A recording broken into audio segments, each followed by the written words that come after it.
یہ اس وقت مسجد قباء کے اندر میں ہوں. سامنے آپ دیکھ سکتے ہیں، یہ ہے سامنے مسجد قباء کی اسلام کی پہلی مسجد.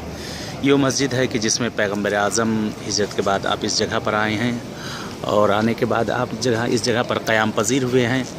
اور جناب رسول خدا صلی اللہ علیہ وسلم اس جگہ پر مولا امیر المومنین صلی اللہ علیہ وسلم کو بلاتے ہیں کہ جو اہل بیت رسول جو لوگ رہ گئے تھے وہ لوگ ان کو لے کر آپ اس جگہ پر آتے ہیں.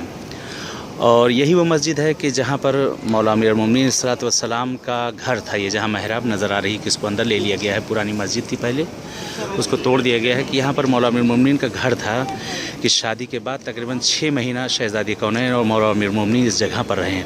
اور یہاں کے بعد جب آپ کا گھر تعمیر ہو گیا ہے کہ جہاں پر مسجد النبوی ہے، تو اس کے بعد آپ اس جگہ پر وہاں گئے ہیں، اور وہاں پر آپ نے پھر قیام پذیر اس جگہ پر ہوئے کہ ولادت جو امام حسن امام حسین وغیرہ کی جو ہی سب اس جگہ پر وہاں پر ہوئی ہے.